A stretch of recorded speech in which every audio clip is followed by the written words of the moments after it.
Hey buddy, it's me. What would you like to do right now?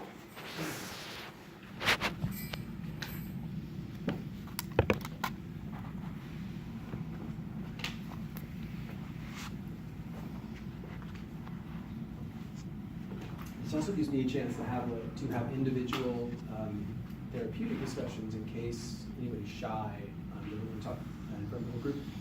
Does anybody want to have a little quick one-on-one conversation about injuries or stuff going on? I'll come to you.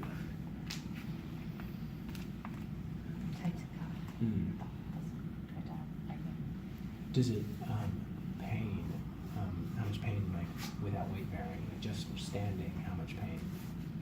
It's okay. It's mainly at night when the light out. So mainly, but does it hurt in any of the yoga poses, like chaturanga or down dog?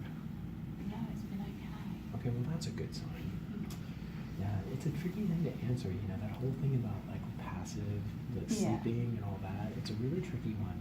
Because the only argument is like, you know, hopefully the patterns that you cultivate when you're active and exercising will eventually leak into. But just do this. Like, tell me, like, if you feel it. Yeah. You know, because then that's all I can really help with. Unless like I come over and like watch you sleep for some. Oh yeah. For Jeff. Did I say it right? Yeah, anyway. Okay. Except anyway. Anybody else? Injury? Yeah. Shoulder. Tell me. It's more even my arm is over rotated, so it's going from wrist down to forearm to most in here. So if I couldn't lay a knee like that, so Yeah. I just pose as a person to here. Oh yeah. It should be sideways. It's super advanced for us. How about the same question I asked when passively were you standing and you were pain? Tingling? Okay, these are good clues. So basically when I'm ongoing, I'm not aware of the levels ongoing. Okay. So the poses that I would do, so standing by inside the red. Okay. Okay, that's important. That tells me something. Okay. And clearly tell me if you feel like, hey, that's what's happening. Just let me know. Okay, let's meet in a downward facing dog, please.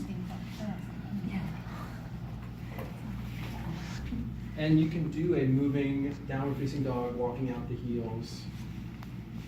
Or you can do a downward facing dog if you prefer that's more static and just ground your energy.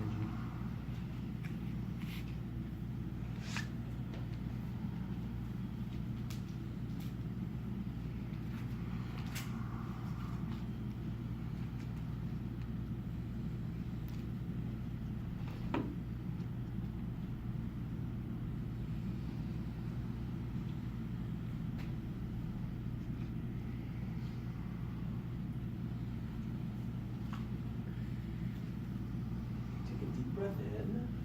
As you exhale your breath, walk forward to the front of your mat, standing forward bend. And up here too, if you'd like to move around, pedaling the feet, or side to side with the torso.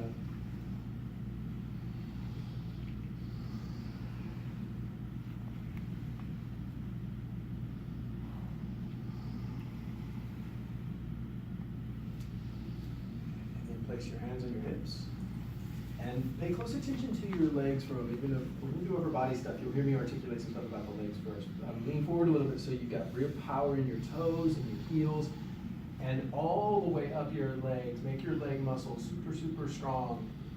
Calf muscles, quads, hip muscles. So basically use your legs really strong. Come up to standing, but use your legs all the way up. Powerful, powerful, powerful legs. Excellent. And then arms by your side. Good. Surya Namaskar. Inhale, stretch both arms up. You can just go forward. And since you're kind of crowded here, you can just go down to the middle, touch the floor. Look forward on the inhale. And then bend forward on the exhale. Step back. Chaturanga. And then any kind of back bend you want, you can do a full up dog or a cobra or sphinx. And then down facing dog.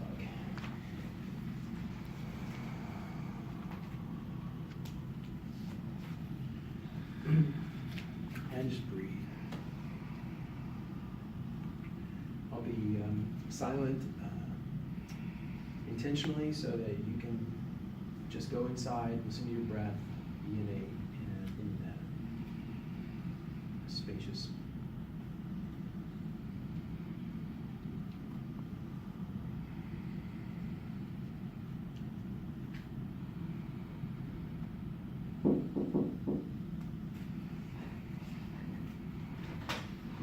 You know you will achieve that spaciousness when you hear knocking of your metaphysical self. Bend the knees. By the way, that's as funny as it gets right there. That's the highlight. It's downhill from here. Jump forward, step forward, standing forward. And again, really strong legs, everybody. Use your leg muscles. Inhale. Come all the way up. Stretch this time. And Samastiti.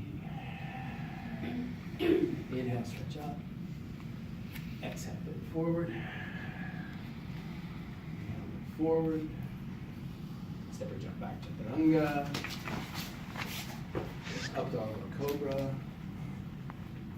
Downward facing dog. Excellent.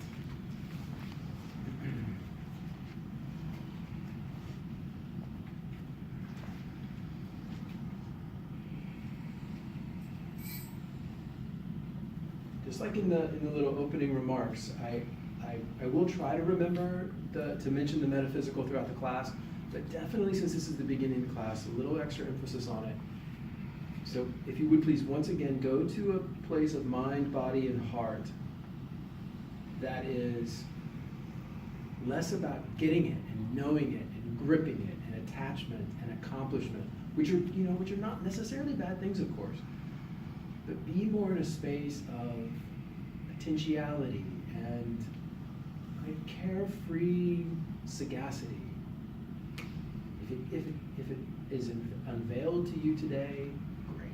If not, you have the patience of aged wisdom.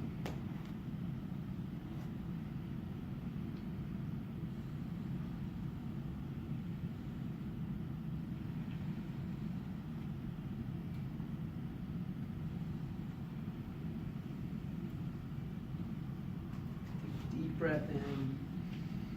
Exhale, bend the knees, step or jump. Inhale all the way up. We'll flow this time. So do a standing back bend. And then right back down this time. Exhale, standing forward bend. Inhale, look forward. Step or jump back to Chaturanga. Inhale, up dog and cobra. Exhale, downward facing dog. Good. Okay, let's do some standing poses. Right leg forward, left knee on the floor, and then hands on the hips. So just to cover this base, the reason why that we're doing upper body in the morning is I typically like to do poses that are more energetic in the morning. It's a tradition, but it does kind of make logical sense. Inversions or like handstands and hand balancings and back bends are kind of more morning type poses energetically, and forward bending hip opener type stuff in the afternoon. And since there's a little bit more anatomy of the lower body connected to the forward bending and a little bit more anatomy connected to the upper body, that's why we're starting with shoulder and upper body anatomy in the morning. Is that cool? I didn't quite explain that, but that was the logic there. Switch your legs. The only downside with that is that we are typically standing on our lower body. The lower body is more the foundational part of us most of the time. Obviously not when you're upside down in an inversion. And the upper body physiology is, stating the obvious, powerfully, directly connected and impacted by the lower body patterns.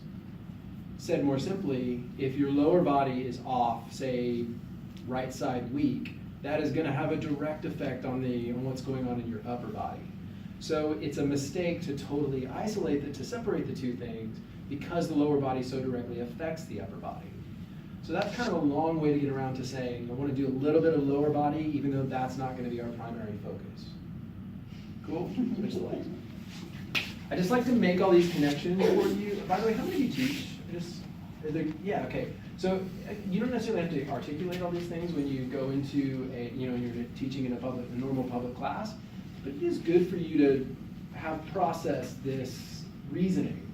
because it can, it can deepen or you give some gravity to some of the more superficial instructions that you make throughout your, if you actually know why, and you've gone through the mental process of saying like, oh yeah, the lower body affects the upper body. Sounds simple, but I know a lot of teachers, and I was this way too when I first started, didn't necessarily make those connections. But clearly you can feel it. Like if you put your hands on your hips and you try to lift your chest up without really thinking about the lower body, you can lift your chest up, but not nearly as much or as powerfully as if you push your pelvis down and lift your chest up.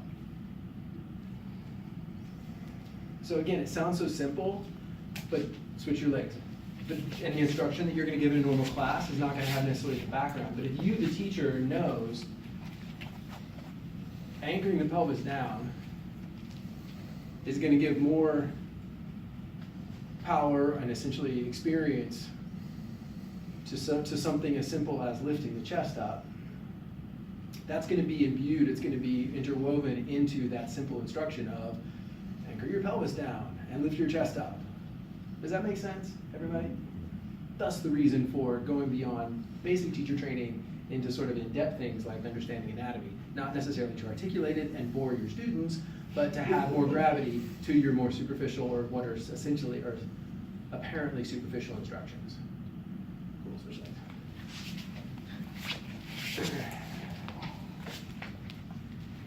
And there's all sorts of stuff, of course, about the legs. Anchoring the pelvis down is one. Making your leg muscles strong, which is the only one or the other one that I emphasized. And that just has to do, again, with that same idea that if your legs are strong and your pelvis is anchored, arms up, then you can do more, get more out of upper body stuff. There's just more power being sourced. Yeah, switch.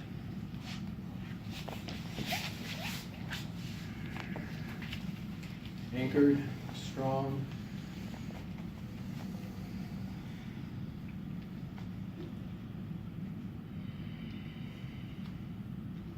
And touch. And let's do 5 more. So this time if you want to do back leg straight, back knee down or straight leg, your choice. We'll do 1 breath each movement. Just basically thinking about connecting the lower body and the upper body. You can jump switch. Strong lower, big upper.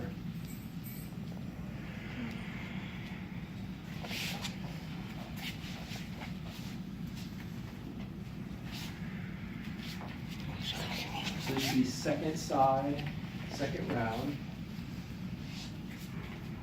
3 more each side.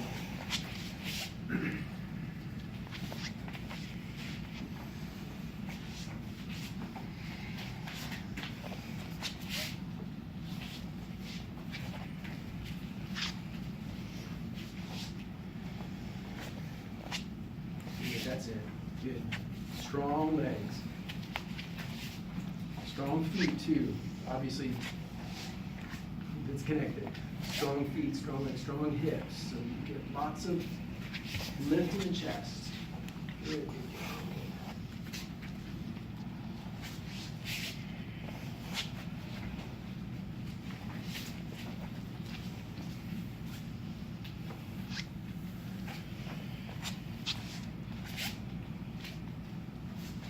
And I've been watching you, I haven't been counting, so you have to, so don't depend on me. When you're done with 5, downward dog.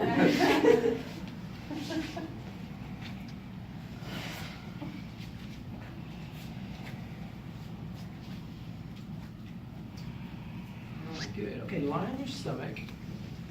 And let's do, this is one of my favorite warm-ups. You've got 3 options on this one. Option number 1 is like a cobra pose, so it's just a cobra press, so like that. Option number 2 is in the reverse, it's like a chaturanga on your knees, like that.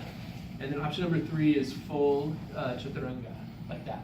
We're gonna do 36. Just because 36 is a cool number. So yeah, so this is all of a sudden sounding more attractive. And I really mean, like, if you're like ambitious and you start here and you change your mind and want to go to here, like, that's totally fine. The main reason for this exercise, and this will be one of the first visuals I show you, is about the cervical spine.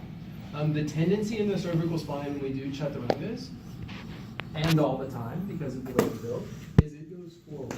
This is a very mobile part of the body. And of course, everyone's calling it, I'm using this term too, tech neck. Computers and phones are definitely changing us as being more forward in the cervical spine. So your ability to keep your own head and neck back, which is like where it was supposed to be initially. So back is not back too far, but it's back to neutral. It's a thing. It's a huge thing. And we'll get into a little bit later about how it affects the shoulder and the upper back and everything. But primarily think of these push-ups not as just chest exercises, but your ability to keep your head and your neck in Tadasana. Cool? So here we go. Choose wisely. 1. Sides of the throat back. 2, 3, 4, 5, 6, 7, 8. Think of ears back. 10, 11, 12, 13, 14, 15, 16. Ponytail lifted. 17, 18, 19. Yeah, it helps to smile. 20, 21. Now we go fast. 22, 23, 24. Collarbones up. 25, 26, 27, 28, 29, 30. Ain't higher. 34, 35, 36. Oh, make a pillow. Rest.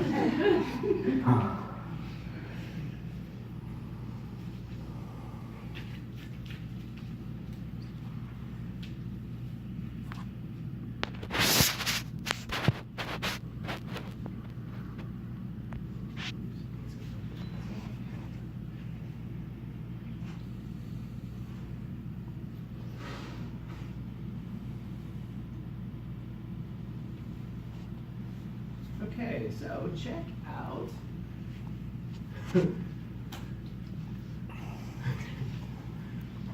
Using a projector.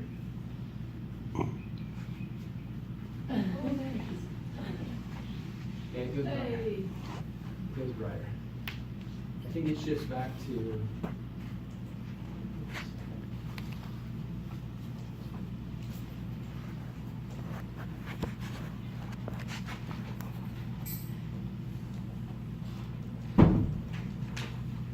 Can you guys see that from back there? Yes. Check out the skeleton. So this is an app called Essential Anatomy 5. And look at this, you're gonna love this. You can actually change it to female. Thank you very much. Because you know there's a difference. And if you notice, if you ever take anatomy stuff, it's very rare that there's a female skeleton. I've only actually seen 2.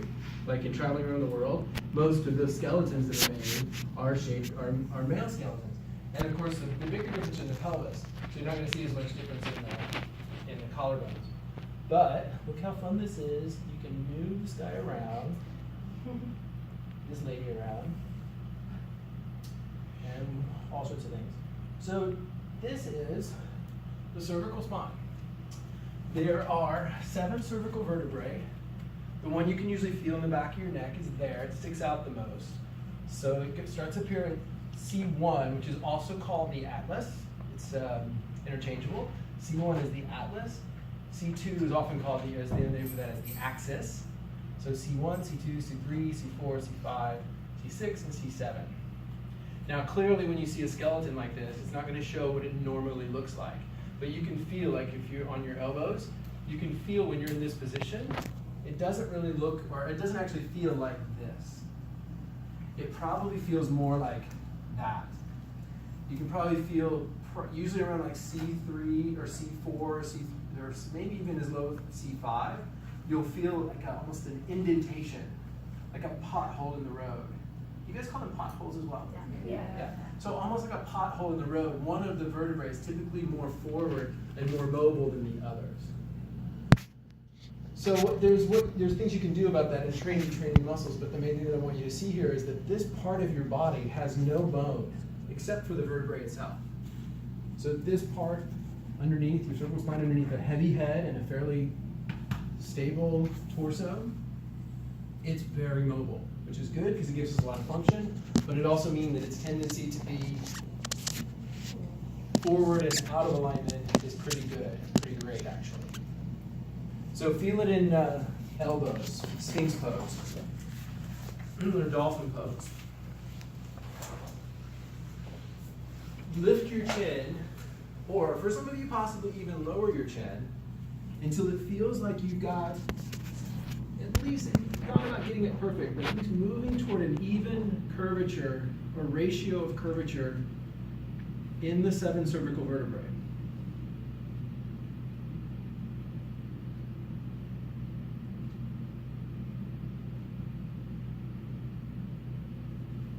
And then the first test is, can you keep an even ratio of curvature in the vertebrae? And as if you had a hand on the back of your head where a headrest would be on a car, can you put some posterior, meaning backward pressure of your head so that there's actual muscle engagement helping you keep not only the even curvature, but also keep the cervical spine toward the back of your neck, which is essentially in line with the rest of the vertebrae lower than the cervical. And then the next big test, can you come up onto your knees without letting the cervical spine drop toward the front of your throat and still on your elbows? Sorry about that, like a dolphin pose.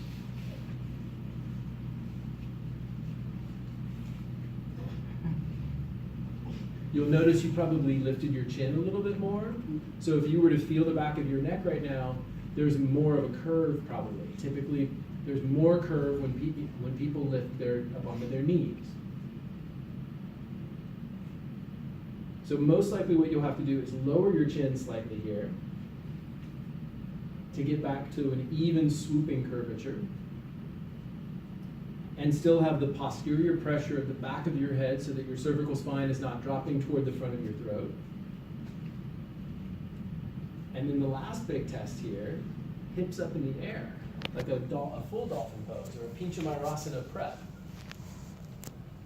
Now just by your hips lifting up, you'll notice that put more curve back into your neck. So once again, you have to lower the top of your head down.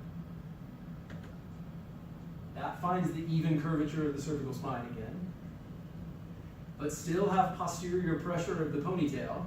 Thank you for the alliteration. And then give it one last big stretch. Ah, good. And come down, have a seat, and rest. Yes, question. I saw.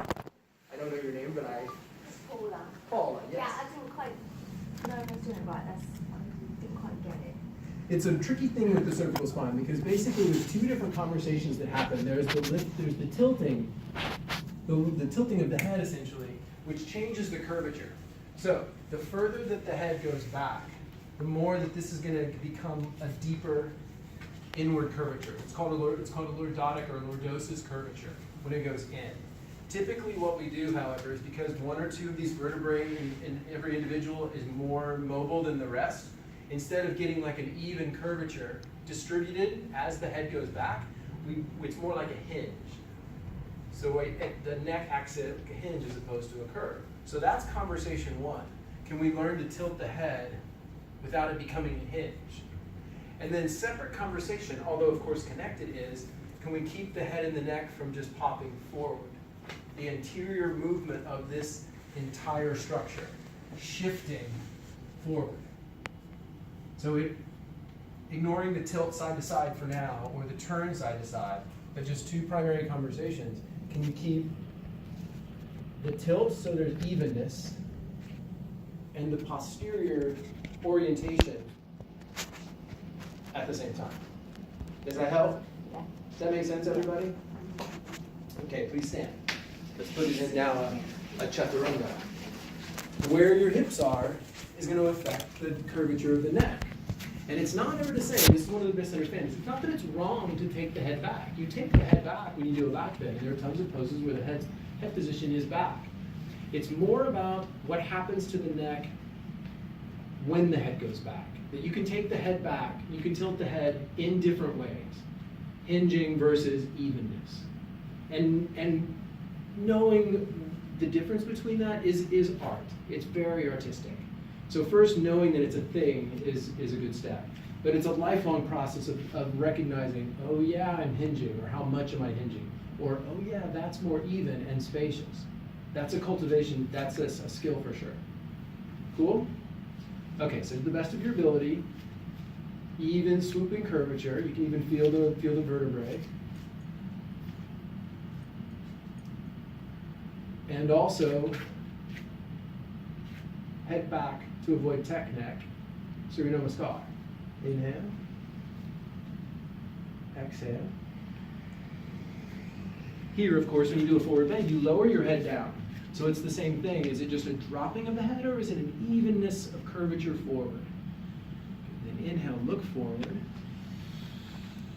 Exhale, step back, plank pose.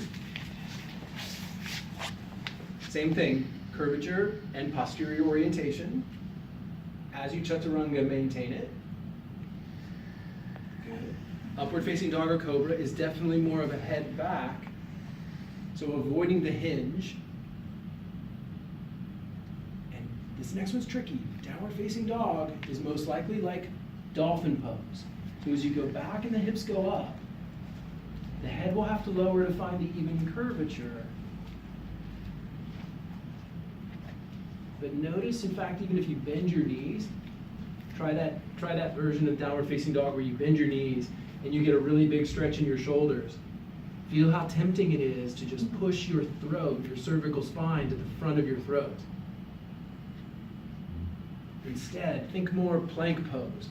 Lift your armpits, lift your forearms, and let your ears essentially float and help the neck be supported posteriorly. Imagine as well, or if I had my hand on the back of your head and you stretched, could I feel your head pressing back into my hand even though your heels are stretching to the floor? Oh, good. And then come down and rest. Oh, yeah. What'd you think? Could you feel it? Yeah. Questions? No, I really like the concept. Because often our students are space, but actually they're serious. Excellent. Yeah, and again, always like not to go all the way back to the metaphysical, just to step somewhat back and remember why we're doing this. Things like the assumptions behind this are evenness of curvature versus a hinge is healthier. That's an assumption. You don't have to agree with it, but it is one that I'm working on, or one that I'm basing this upon. Spaciousness, just general kind of floating quality to your interior is healthy. That's another assumption that this is based upon. One of the other ways that we'll get into this afternoon of how to practice holistically is, and this is a fallacy or this is a flaw in this kind of presentation, is this trains us again in sort of the Newtonian separate, disparate type of anatomy. And the anatomy world is moving happily away from that. There's much more recognition of, say, fascia and holistic, like a lack of separation in the tissues, and the fact that even though we think of them as separate, like muscle, bone, tendons, ligaments, that it is all so interwoven and so connected and essentially the same, that it is a fairly significant flaw to delineate them. We do it so that we can understand them. But really, when you practice, and that's why spaciousness is kind of a great thing, right where you're sitting. Like, think of yourself more like not having parts, but just being, like liquid or plasma. Like if every part of your body, organs, bones, muscles, tissues, ligaments, if everything were all one tissue, we're all one, help me. Cell. Yes. Organ. No, Entity? Entity, or like, God, I can't really think of a word. Yeah, if you were made up, if it was all the same stuff, meaning like there was no difference between bones and ligaments. Homogeneous. So if you were totally homogeneous tissue, how would you sit? How would you be, could you be evenly spacious?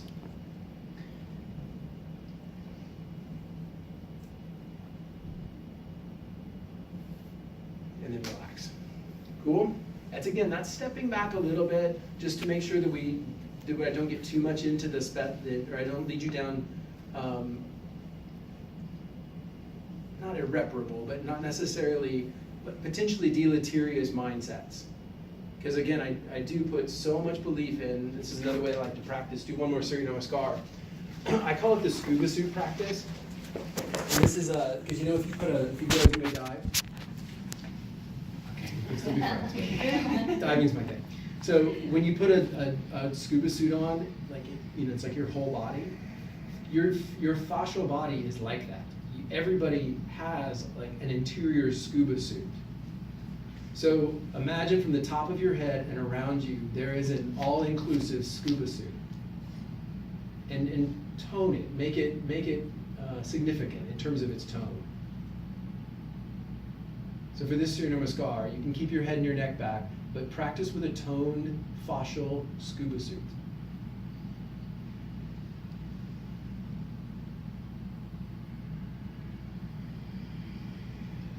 Spacious and toned.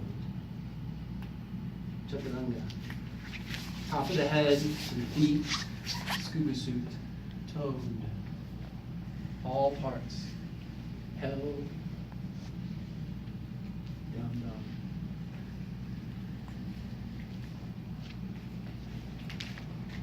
Let's do another standing pose sequence. Right foot forward, Parshvanathanasana. Side angle pose. Did anybody like that? Scuba suit analogy? Yeah. Back foot flat, elbow on the knee, top hand up, side angle. I like my latest little joke there is in the yoga world, we're turning everybody into fascists. I mean, from Trump America, it's not funny anymore. It's like real dicey. Okay, warrior two.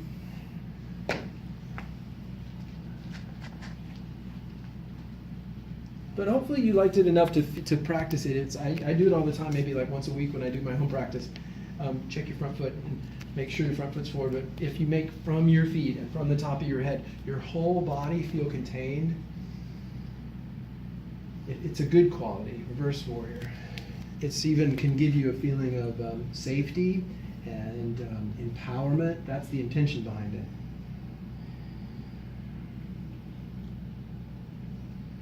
Trikonasana.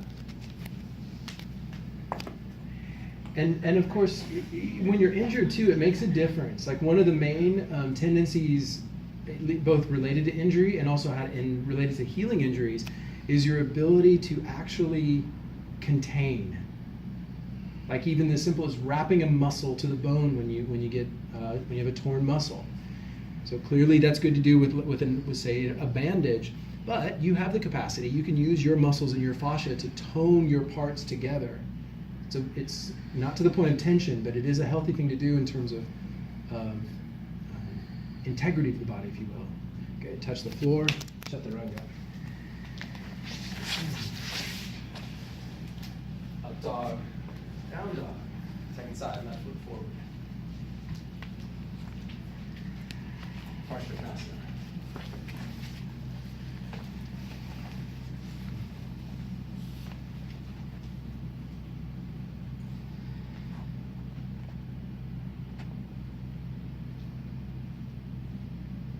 And of course, it's not something new. You've all heard this before. Muscular energy was one of the terms we always used in Anusara Yoga. I often just say strong legs or tone your leg muscles from your feet all the way up, but include as well the torso, the top of your head. And then maintain it when you do warrior two, so that the transition of the pose doesn't make you just separate again. The outward stretch, for instance, is not a pulling apart. Yet it's, in fact, conversely, it's an expansion from within.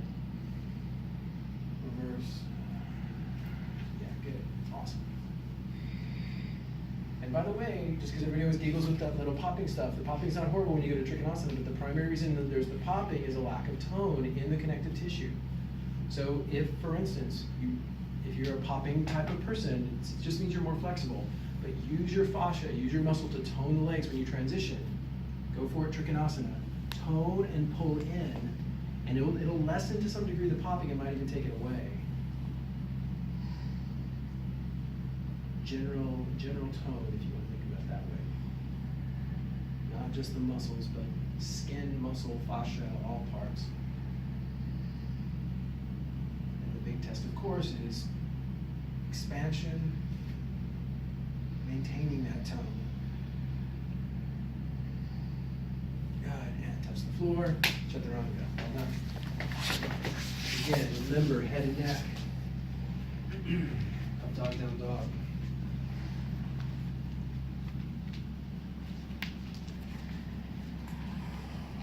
Okay, and then come down and watch up here again.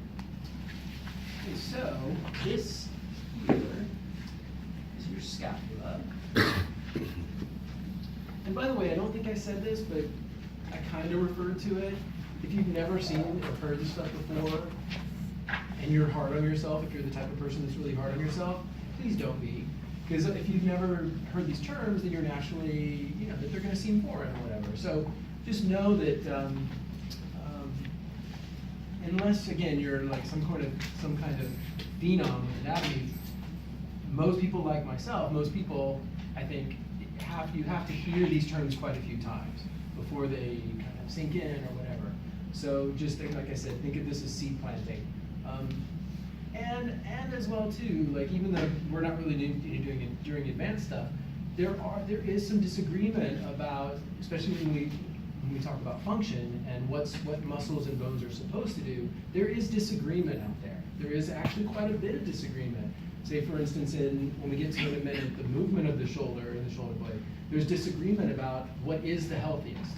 So I recommend, and this is why the metaphysical fit conversation is actually beneficial, so that you're not pliable, but you're flexible even in your advocacy. That you approach conversations with other people who are studying and trying to learn, you approach them not with like kind of self-righteous, I've got it right, you got it wrong, but always a learning, scientific, explorative perspective. A, that's nicer. B, I think it's healthier. And C, it's more likely engenders the fact that you will learn new things because there's no one in the room for sure, and there's no one even out there that knows it all. Nobody. This is a new science, relatively. So it, especially as yogis, makes sense for us to approach this with a fairly light touch, if you will. That said, I'm going to teach you the things that I think are right, and even though I'm not Catholic, cross myself and hope that I'm right. That was a joke, but religious jokes always go really well. Okay, so that is the scapula. This is obviously a major part of the upper body. And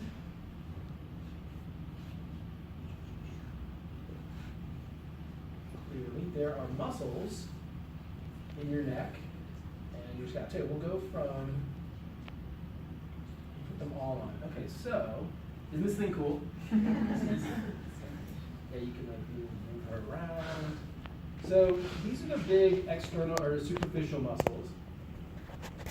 This is the trapezius. It goes all the way down. You can see it's a huge muscle. And again, it's kind of, this is why I think it's a little bit,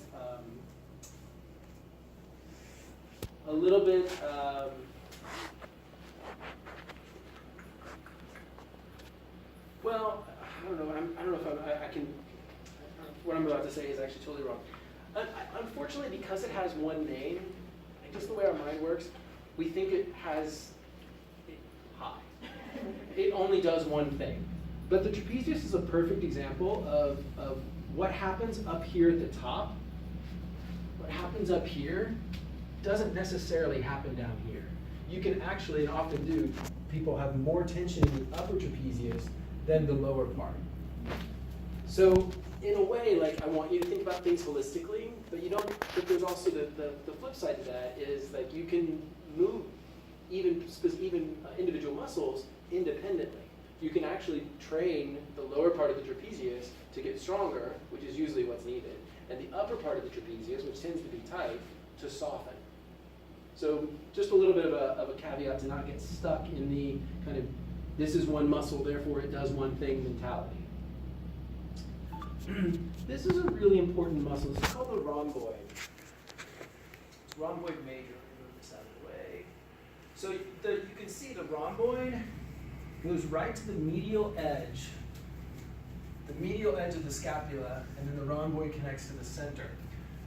So most of the function of the shoulder is going to be, not most, but one of the major functions of the shoulder is for the shoulder or the arm to lift. So as the scapula moves, this muscle is naturally going to get stretched or be expanded apart. So this muscle, if it's weak, and therefore doesn't have its anchoring capacity, or if the muscle is weak and you don't know how, or your body doesn't typically use it as an anchor, then all of the rest of the functions of the shoulder, including the weight-bearing potential, which we do a lot in yoga, of the wrist and the functionality of the elbow, is going to be affected, because essentially that muscle and the scapula is like the base. The upper back, the scapula, and all the muscles around the scapula act like a foundation for the peripheral joints. Therefore, in Anusara, you always heard melt the heart. Did you guys who studied Anusara or still study? Everybody's heard probably melt the heart. The reason for melting the heart was by moving the scapula toward the midline. That's the natural engagement / strengthening function of the rhomboid.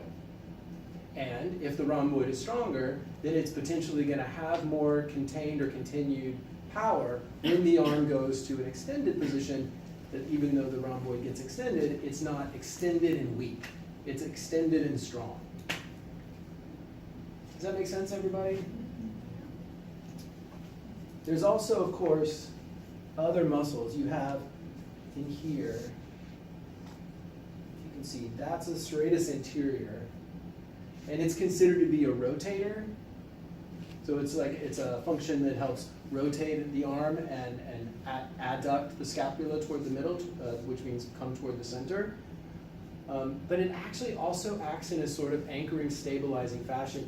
As you can see, it's almost like if unfortunately, I don't think I can take that serratus anterior away. Oh yeah, I can, good. Okay, so see here are the ribs. There's tons of connective tissue in between the serratus anterior and the actual bones of the rib cage. Because remember, it's not just these parts. There's all sorts of stuff in there as well, the fascia, and it's almost like it's unitary. So therefore, if your engagement or awareness in your serratus anterior is nil, then all of that connective tissue in between the thorax, the actual rib cage, is also going to kind of be disengaged. So same thing then happens. If the rib cage is sort of like, for flexible people, just like collapsed, it's like an inactivity in this area. And so the scapula and the rib cage have essentially an inactive foundation, or a kind of unstable base. Do you guys follow that? Okay, please stand. So what do? The other benefit, if you put one hand behind your head, the other benefit of orienting your cervical spine backward is that it helps you also take your upper thoracic spine backward, because it's also connected. So A, it's important for you to have your cervical spine back so that these muscles aren't pulling, but it also helps you to move the upper part of your rib cage. It also helps you move all of this, including the ribs, backward as well. Now, why is that important? If your rib cage is moving forward with your cervical spine, these base surfaces and all of that tissue collapse forward. So then the scapula doesn't have anything to anchor onto.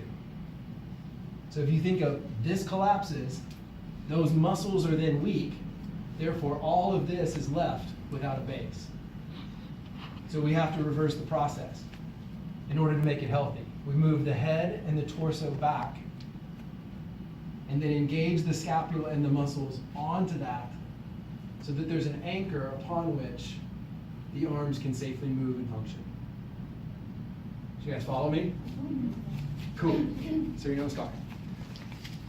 Head back, torso, thorax, rib cage back.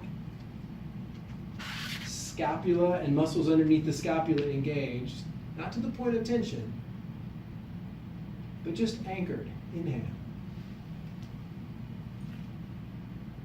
Exhale.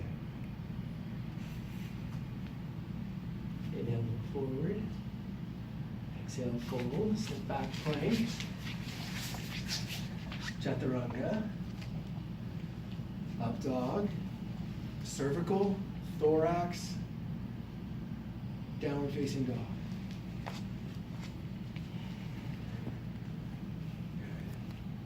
Good. Right foot forward, back knee on the floor, hands on the hips. You can, of course, also pop forward at the base of your thorax. So the rib cage, the front ribs, that's the most common. And this gets into a little bit what we're going to do later with the lower body, but it's good to go ahead and discuss it now. You can put your hands on your rib cage. So you can pop the torso forward like this, front ribs. That's the same thing at the bottom of the rib cage as jutting your head forward. So oftentimes, that's why you'll hear the instruction, take your ribs back.